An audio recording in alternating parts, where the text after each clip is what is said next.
அருட்பெருஞ்சோதி வள்ளலார் அவர்களுடைய சித்தாந்தங்களையும் கொள்கைகளையும் பின்பற்றி வரவங்களுக்கு தெரியும். அவர் என்னைக்குமே சைவ சித்தாந்தத்தையோ கடவுளையோ மறுத்ததில்லைன்னு. ஆனால் இப்போ பார்த்தீங்கன்னா சமீபத்தில் அவருடைய நெத்தியில் விபூதி இல்லாமல் ஃபோட்டோஸ் பப்ளிஷ் பண்ண ஆரம்பிச்சிருக்காங்க.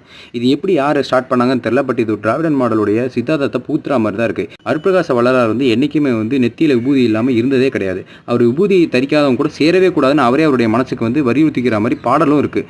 இவர் என்றைக்குமே சைவ சித்தாந்தத்தையோ கடவுளையோ இல்லை சிவனையோ இல்லை வழிபாடுகளையோ எதிர்த்த கிடையாது.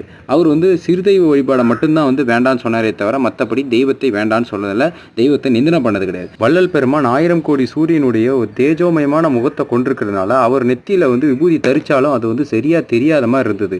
ஏன்னா அவருடைய முகம் அவ்வளோ பிரகாசமாக இருந்தது. அதை திரிச்சு இவங்க எல்லா ஃபோட்டோவில் இருந்தும் விபூதி அழிச்சிட்டாங்க. இடது பக்கத்தில் இருக்கக்கூடிய ஃபோட்டோ தான் உண்மை. அவர் உண்மையாலுமே விபூதி தரிச்சு தான் இருந்தார். வலது பக்கத்தில் இருக்கிறது பொய்யானது. இவங்களுடைய கடவுள் மறுப்பு கொள்கைக்கு வள்ளல் பெருமானை பயன்படுத்துறது மிகவும் தவறான விஷயம். இதை நம்ம தெரிஞ்சுக்கணும்.